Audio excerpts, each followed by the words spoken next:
ఓం గంగణపతే నమ ఐం సరస్వత్యై నమ శ్రీమాత్రే నమ దత్తాత్రేయ నమ ఓం నమ శివాయ శివాయ గురవే నమ క్రీం క్రీం మహాకాళికాయ నమో నమ యా దేవీ సర్వభూతేషు మాతృరూపేణ సంస్థితా నమస్తస్యై నమస్తస్యై నమస్తస్యై నమో నమ శ్రీరామ జయ రామ జయ జయ రామ రామాయ జయ గురు దత్తాత్రేయ నమ క్రీం మహాకాళికాయ. యూట్యూబ్ ప్రేక్షకులకు అందరికీ కూడా నమస్కారం అండి. నేను పాలపర్తి గురునాశర్మ జ్యోతిష్యం వాస్తు సిద్ధాంతిని. మీకంతా కూడా ప్రధానంగా గోచారరీత్యా గ్రహాల యొక్క స్థితిగతి కడియక వాటి ప్రభావం అంతా కూడా విశ్లేషణ చేస్తున్నాం. ప్రధానంగా చూసుకుంటే ఈ యొక్క గోచారరీత్యా గ్రహాల యొక్క స్థితిగతి అంతా కూడా ఖగోళ శాస్త్రంలో ప్రామాణికంగా గ్రహాల యొక్క సంయోగం అంతా కూడా ఏ రకంగా ప్రభావం చూపిస్తుందంతా కూడా మార్చి నెల మాస ఫలితాల్లో భాగంగా మేషాది ద్వాదశ రాశి వాళ్ళకి ఎటువంటి ఫలితాలంతా కూడా వస్తాయని చెప్పడం జరుగుతుంది.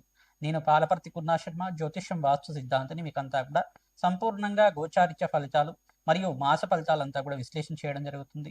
వీడియో అంతా కూడా చూడండి, లైక్ చేయండి, సబ్స్క్రైబ్ చేయండి. తద్వారా మీకు అంతా కూడా సంపూర్ణమైన విశ్లేషణ జరుగుతుంది. పరిష్కారం అంతా కూడా చెప్తాము. తద్వారా మీకు అంతా కూడా సంపూర్ణమైన జాతకరీత్యా దోషాలంతా కూడా గోచారీత్యా దోషాలంతా కూడా నివారణ అవ్వడానికి ఆస్కారం ఉంటుంది. ప్రతినిత్యం కూడా చూసుకుంటే ఇక్కడ గ్రహస్థితి ఈ రకంగా ఉంది. గోచారీత్యా కుంభరాశిలో అంతా కూడా పంచగ్రహ కూటమి మార్చి నెలలో అంతా కూడా రాహువు, ఈ యొక్క సూర్య భగవానుడు, బుధుడు, శుక్రుడు, అంగారకుడు కలియుగతోటి పంచగ్రహ కూటమిలో సంచారం జరుగుతుంది. 2వ తారీఖు రోజున ప్రధానంగా శుక్ర భగవానుడు అంతా కూడా ఉచ్చస్థానమైన మీనరాశికి అంతా కూడా సంచారం చేయడం, శని భగవానుడు మిత్రగ్రహమైన శనితో పాటు కలియుగతో సంయోగంలో ఉండడం అనేది జరుగుతుంది. ప్రధానంగా చూసుకుంటే గ్రహస్థితి అంతా కూడా ఈ రకంగా ఉంది. బృహస్పతి సంచారం అంతా కూడా మిథున రాశిలో సంచారం జరుగుతుంది. రాహు సంచారం అంతా కూడా ఇక్కడ చూసుకుంటే కుంభరాశిలో సంచారం జరుగుతుంది. కేతు సంచారం అంతా కూడా సింహరాశిలో సంచారం జరుగుతుంది. ప్రధానంగా ఇక్కడ గ్రహస్థితి అంతా చూసుకుంటే ఈ రకంగా ఉంది. ప్రధానంగా మేషాది ద్వాదశ రాశి వాళ్ళు చూసుకుంటే శుక్రుడంతా కూడా మీనరాశిలో సంచారం చేయడం వల్ల లక్ష్మీ కటాక్షం కలగడానికి, వ్యాపారం అభివృద్ధి కలగడానికి, ప్రధానమైన వ్యాపారాలంతా కూడా చూసుకుంటే సినీ రంగంలో వాళ్ళకంతా కూడా కళాత్మకమైన జీవితం జీవించే వాళ్ళకి, కళారంగంలో ఉండే వాళ్ళకంతా కూడా ఆకస్మికంగా ధనాదాయం పెరగడానికి ఆస్కారం ఉంటుంది. వస్త్ర వ్యాపారం చేసే వాళ్ళకంతా కూడా ధనాదాయం పెరగడానికి ఆస్కారం ఉంటుంది. ప్రధానంగా బంగార సంబంధమైన వ్యాపారం చేసేవాళ్ళు, అంటే గోల్డ్ బిజినెస్ అనేది చేసేవాళ్ళు కానీ మంచిగా పెట్టుబడి పెట్టుకున్న దానికి రాబడి ఎక్కువ రావడానికి ఆస్కారం ఉంటుంది. బంగారానికి కూడా విలువ పెరగడానికి ఆస్కారం ఉంటుంది. ప్రధానంగా చూసుకుంటే నగలు వ్యాపారం, జ్యువెలరీ బిజినెస్ చేసుకునే వాళ్ళకి కూడా ధనాదాయం పెరగడానికి ఆస్కారం ఉంటుంది. శుక్రుడు ఉచ్చస్థానంలో సంచారం చేయడం వల్ల, ప్రధానమైన మిత్రగ్రహంతో కలిగితో ఉండడం వల్ల శుభమైన ఫలితాలు పొందడానికి, ఆకస్మికంగా ధనయోగం అంతా కూడా సిద్ధించడానికి ఆస్కారం ఉంటుంది. ఈ యొక్క మార్చి నెలలో అంతా కూడా చూసుకుంటే 15వ తారీఖు రోజున సూర్య భగవానుడు అంతా కూడా ఇక్కడ మీనరాశిలో సంచారం చేయడం, శని శుక్ర కలియుగతోటి త్రిగ్రహ కూటమి అంతా కూడా సంభవిస్తుంది.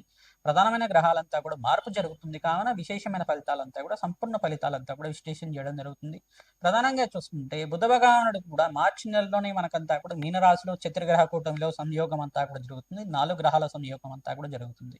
గ్రహస్థితి అంతా కూడా చూసుకుంటే ఈ రకంగా ఉంది. కావున మేషాది ద్వాదశ రాశుల వాళ్ళకి ఏ యొక్క పరిహారం ఆచరించడం వల్ల ఎటువంటి ఫలితాలు వస్తాయి, ఈ యొక్క మార్చి నెల సంపూర్ణమైన మార్చి నెల ఫలితాలంతా కూడా ఏ రకంగా వర్తిస్తుంది, వీళ్ళకంతా కూడా ఏ వ్యాపారాల్లో అంతా కూడా రాబడి రావడానికి ఆస్కారం ఉంటుంది, ఉద్యోగంలో ప్రమోషన్స్ ఏమైనా రావడానికి అవకాశాలు ఉన్నాయా, దూరప్రయాణం చేయడం వల్ల లాభిస్తుందా అంతా కూడా విశ్లేషణ చేయడం జరుగుతుంది. సంపూర్ణ ఫలితాలు చూడడానికి మీరంతా కూడా ఈ పరిష్కారం ఆచరించుకోవడం వల్ల శ్రేష్టమైన ఫలితాలు పొందడానికి ఆస్కారం ఉంటుంది. ప్రతినిత్యం కూడా ఈ పరిష్కారం చేసుకోవడం వల్ల శ్రేష్టమైన ఫలితాలు పొందుతారు, శుభమైన ఫలితాలు పొందడానికి ఆస్కారం ఉంటుంది. ప్రధానంగా శుక్రుడు ఉచ్చస్థానంలో సంచారం జరిగేటప్పుడు మహాలక్ష్మి దేవి ఆరాధన మేషాది ద్వాదశ రాశి వాళ్ళు చేసుకోవడం వల్ల శ్రేష్టమైన ఫలితాలు పొందడానికి ఆస్కారం ఉంటుంది.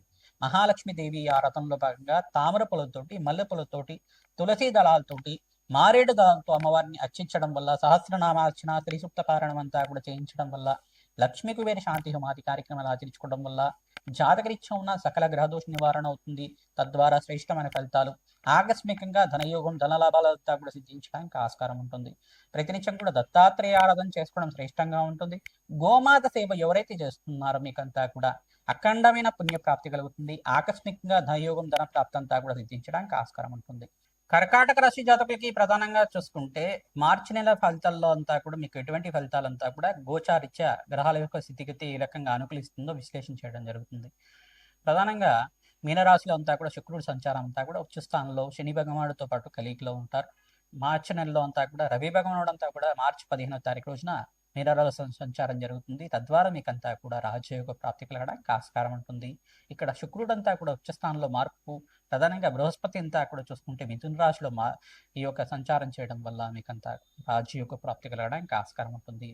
ప్రధానంగా ఇక్కడ బృహస్పతి అంతా కూడా రాశిలో మార్పు జరిగిన తర్వాత జూన్ 1 తారీఖు తర్వాత ఉచ్చస్థానంలో మార్పు జరుగుతుంది. ఈ సంవత్సరంలో అంతా కూడా యోగకరంగా ఉంటుంది. ప్రధానంగా మీకంతా కూడా గోచారీత్య మార్చి నెలలో అంతా కూడా దత్తాత్రేయ ఆరాధన, మేధ దక్షిణమూర్తి స్వామివారి ఆరాధన, వెంకటేశ్వర స్వామివారి ఆరాధన చేయడం వల్ల శ్రేష్టమైన ఫలితాలు పొందుతారు. వెంకటేశ్వర స్వామివారికి ప్రధానంగా వీరంతా కూడా పసుపుతో అభిషేకం చేయించడం వల్ల, తులసి మాలనంతా కూడా అలంకరణకంతా కూడా చేయడం వల్ల విశేషమైన పుణ్య ఫలితాలు పొందడానికి ఆస్కారం ఉంటుంది. పసుపు రంగు వస్త్రాన్ని అంతా కూడా వెంకటేశ్వర స్వామి వారికి సమర్పించడం వల్ల రాజు యొక్క ప్రాప్తి కలుగుతుంది. జాతకరీత్యం ఉన్న శనీశ్వర గ్రహదోషం అంతా కూడా నివారణ అవడానికి ఆస్కారం ఉంటుంది. ప్రతినిత్యం కూడా దత్తాత్రేయ ఆరాధన చేయడం, దత్తాత్రేయ కవచాన్ని పారాయణం చేసుకోవడం వల్ల మీకంతా కూడా రాజయోగ ప్రాప్తి కలుగుతుంది. ఆకస్మికంగా ధనయోగం, ధన ప్రాప్తి కలగడానికి ప్రతినిత్యం కూడా శ్రీ సూక్త పారాయణం అంతా కూడా ఆచరించుకోవడం, మహాలక్ష్మీదేవి ఆవిర్భావ చరిత్ర ఉంటుంది. మహాలక్ష్మీదేవి అంతా కూడా ఈ రకంగా ఆవిర్భావం జరిగింది, క్షీరసాగర మదనం అంతా కూడా ఈ రకంగా జరిగింది, ఆ ఘట్టానంతా కూడా ప్రవచనంలాగా వింటూ ఉండడం వల్ల ధన ధాన్యాది సమృద్ధి కలుగుతుంది, అష్టైశ్వర ప్రాప్తి కలుగుతుంది. ఆకస్మికంగా ధనయోగం, ధన ప్రాప్తి కలగడానికి ఆస్కారం ఉంటుంది. వస్త్ర వ్యాపారులకు అంతా కూడా శ్రేష్టంగా ఉంటుంది. వ్యవసాయదారులకు కూడా మంచి లాభాలు సిద్ధించడానికి ఆస్కారం ఉంటుంది. ఈ మాసంలో అంతా కూడా మంచి రాబడి అంతా కూడా సిద్ధించడానికి ఆస్కారం ఉంటుంది. వృత్తిలో ప్రధానంగా చూసుకుంటే కళాత్మకమైన జీవితం జీవించే వాళ్ళు, కళారంగంలో ఉండే వాళ్ళకంతా కూడా నృత్యము, సినిమా ఇండస్ట్రీలో ఉండే వాళ్ళకంతా కూడా, సినీ రంగంలో ఉండే వాళ్ళకంతా కూడా మంచి అవకాశాలు తీర్చడానికి ఆస్కారం ఉంటుంది. సంఘంలో గౌరవం పెరగడానికి ఆస్కారం ఉంటుంది.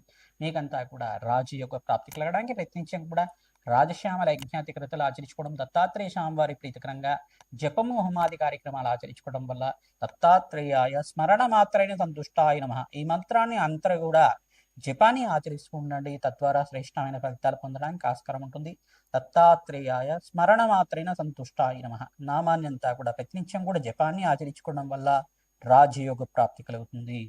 ప్రతినిత్యం కూడా మహాలక్ష్మీదేవి అమ్మవారికి అంతా కూడా ప్రీతికరంగా బెల్లం పరవాణాన్ని నివేదన చేయడం వల్ల అప్పుల బాధల నుంచి బయటపడడానికి ఆస్కారం ఉంటుంది. రాజయోగ ప్రాప్తి కలుగుతుంది. ఆకస్మికంగా ధనయోగ ప్రాప్తి కలగడానికి ప్రయత్నించడం కూడా ఆవునితో దీపారాధన చేయడం, మీ ఇంట్లో అంతా కూడా పసుపుతో అమ్మవారికి ప్రీతికరంగా అభిషేకాది కార్యక్రమాలంతా కూడా గృహంలో శ్రీసూక్త విధానంగా అభిషేకాది కార్యక్రమాలు వేద పండితులతో ఆచరించడం వల్ల రాజయోగ ప్రాప్తి కలుగుతుంది. వ్యాపారంలో అభివృద్ధి కలగాలన్నా వ్యాపార స్థలంలో లక్ష్మీ కుబేర యంత్రాన్ని అంతా కూడా స్థాపన చేసుకోవడం వల్ల మంచి అభివృద్ధి కలగడానికి ఆస్కారం ఉంటుంది. నరఘోష, నరపీడ, నరశాపం నుంచి బయటపడడానికి మీరంతా కూడా ప్రయత్నం చేస్తూ ఉండాలి. తద్వారా మీరంతా కూడా ఆంజనేయ స్వామి వారి దేవాలయంలో మన్యసూక్త పారాయణం చేయించడం, ఆంజనేయ స్వామి వారి దేవాలయంలో అంతా కూడా అభిషేకాది కార్యక్రమాలు ఆచరించుకోవడం, హోమాది కార్యక్రమాలు ఆచరించుకోవడం, నవగ్రహాలకంతా కూడా అభిషేకాది కార్యక్రమాలు ఆచరించుకోవడం అంతా కూడా శ్రేష్టమైన ఫలితాలు పొందడానికి ఆస్కారం ఉంటుంది. గోమాత సేవ చేసుకుంటూ ఉండాలి. తద్వారా రాజయోగ ప్రాప్తి కలుగుతుంది. అగ్నికి నవధాన్యాలు సమర్పించడం వల్ల శ్రేష్టమైన ఫలితాలు పొందుతారు. బృహస్పతికి ప్రీతికరంగా ఈ యొక్క శనగలు దానం చేసుకోవడం, శుక్ర భగవానుడు ప్రీతికరంగా మీరంతా కూడా బొబ్బర్లు దానం చేసుకోవడం వల్ల రాజయోగ ప్రాప్తి కలుగుతుంది. దత్తాత్రేయాయ నమః. మార్చి నెల గోచారీత్యా గ్రహాల యొక్క స్థితిగతి, వాటి ప్రభావం అంతా కూడా, సంయోగం అంతా కూడా విశ్లేషణ చేయడం జరుగుతుంది. ప్రధానంగా చూసుకుంటే మేషాది ద్వాదశ రాశుల వాళ్ళంతా కూడా ఈ పరిష్కారం ఆచరించుకోవడం వల్ల రాజయోగ ప్రాప్తి కలుగుతుంది. అందరూ కూడా ప్రతినిత్యం కూడా రావి చెట్టు, వేప చెట్టు దగ్గర ఆవునేతో దీపారాధన చేయడం, అక్కడ చిమిలినంతా కూడా నివేదన చేసి ఖడ్గమాల స్తోత్రాన్ని పఠనం చేసుకోవడం వల్ల ఆకస్మికంగా ధనయోగ ప్రాప్తి కలుగుతుంది. రావి చెట్టు దగ్గర అంతా కూడా కూష్మాండ దీపాన్ని వెలిగించడం వల్ల అఖండ రాజయోగ ప్రాప్తి కలుగుతుంది. ధన ధాన్యాది సమృద్ధి కలగడానికి ఆస్కారం ఉంటుంది. ప్రధానంగా వీరంతా కూడా మహాలక్ష్మి అనుగ్రహం కోసం ప్రతినిత్యం కూడా శ్రీసూక్త పారాయణం అంతా కూడా వేద పండితులతో ఆచరించడం వల్ల వ్యాపారంలో అభివృద్ధి కలగడానికి ఆస్కారం ఉంటుంది. గోమాత సేవ ఎవరైతే చేస్తుంటారో గోమాతకంతా కూడా శనగలు, బొబ్బర్లు అంతా కూడా నానబెట్టినవి ప్రతినిత్యం కూడా సమర్పిస్తుండడం వల్ల ధన ధాన్యాది సమృద్ధి కలగడానికి ఆస్కారం ఉంటుంది. ఈ యొక్క మార్చి నెలలోనే మనకంతా కూడా 19వ తారీఖు రోజున పరాభవ నామ సంవత్సరం అంతా కూడా ప్రారంభమవుతుంది. ఉగాది అంతా కూడా పండగ అంతా కూడా ప్రారంభమవుతుంది. ఉగాది నుంచి ఫలితాలంతా కూడా సంపూర్ణ విశ్లేషణ అంతా కూడా ఇవ్వడం జరుగుతుంది. ఆ వీడియోను కూడా చూసి మీరంతా కూడా పరిష్కారం ఆచరించుకోవడం వల్ల శ్రేష్టమైన ఫలితాలు పొందడానికి ఆస్కారం ఉంటుంది. మీ జన్మ జాతకమే ప్రధానమైన జాతకంగా ఉంటుంది. జాతకరీత్యా ఉన్న దోషాలకంతా కూడా జాతకరీత్యా ఉన్న దోషాలకి విశ్లేషణ చేయించుకొని జాతకాన్ని అంతా కూడా విశ్లేషణ చేసుకొని ఈ యొక్క పరిష్కారం ఆచరించుకోవడం వల్ల రాజయోగ ప్రాప్తి కలుగుతుంది. ప్రతినిత్యం కూడా దత్తాత్రేయాయ స్మరణ మాత్రైన సంతుష్టాయ నమః నామాన్ని జపాన్ని ఆచరించండి. ఓం శరవణ భవాయ నమః, ఓం శరవణ భవాయ నమః, ఓం శరవణ భవాయ నమః నామాన్ని ప్రతినిత్యం కూడా జపాన్ని ఆచరించుకోవడం వల్ల రాజయోగ ప్రాప్తి కలుగుతుంది. ప్రతినిత్యం కూడా శ్రీ సూక్త పారాయణం అంతా కూడా వేద పండితులతో ఆచరించుకోవడం వల్ల ఇక్కడ శుక్రుడి అనుగ్రహం వల్ల రాజయోగ ప్రాప్తి కలుగుతుంది. మేషాది ద్వాదశ రాశుల వాళ్ళు ప్రతినిత్యం కూడా లక్ష్మీ కుబేర శాంతి హోమాది కార్యక్రమం ఆచరించుకోవడం వల్ల వ్యాపారము ఉద్యోగంలో మార్పులు జరగడానికి, వ్యాపారంలో అభివృద్ధి కలగడానికి ఆస్కారం ఉంటుంది. శ్రీమాత్రే నమః.